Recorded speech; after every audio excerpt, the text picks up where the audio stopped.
Vous êtes bien sur Europe 1. Les enfants d'Europe 1.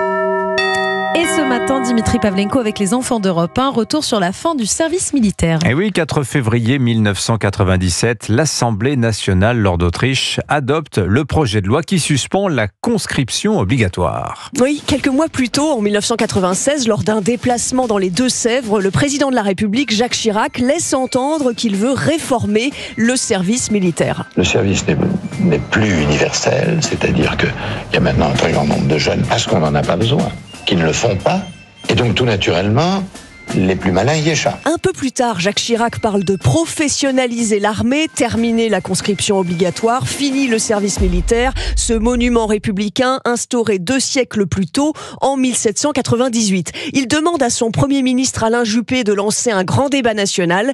Édouard Balladur, lui, ancien locataire de Matignon, opterait plutôt pour un référendum. Si c'était possible, pour ma part, juridiquement, constitutionnellement, pour ma part, je serais plutôt partisan d'un référendum. Si c'était possible, mais venant après un débat parlementaire, car il est normal que le Parlement s'exprime sur ce sujet. Faute d'être vraiment consulté, le Parlement ne s'exprime pas sur le sujet. En revanche, Jacques Chirac ne lâche pas le morceau et le 28 mai 96, 2 jours après la fin du débat national, il fait une annonce à la télévision. Que chaque jeune Français, dans l'année de sa majorité, vive une rencontre avec la nation. Tous les jeunes Français, garçons et filles, devront participer à un rendez-vous civique. C'est, semble-t-il, une décision personnelle de Jacques Chirac. Et chez les jeunes, les avis divergent sur la nécessité ou non de ce service civique. Ça me fait pas du tout fantasmer de faire le service militaire comme les garçons. Moi, ça m'a toujours intrigué les 3 jours. C'est un espèce d'univers réservé aux hommes.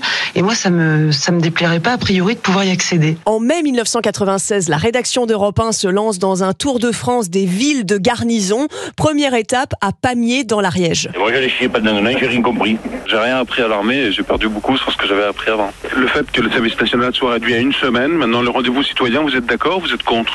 Moi, je pense que en 1 semaine, on fait pas grand-chose. Et ce qui sera finalement instauré, c'est une journée d'appel de préparation à la défense obligatoire, d'abord réservée aux garçons, puis étendue aux filles. Merci, lors d'Autriche, réalisation François Demoulin. Il est l'heure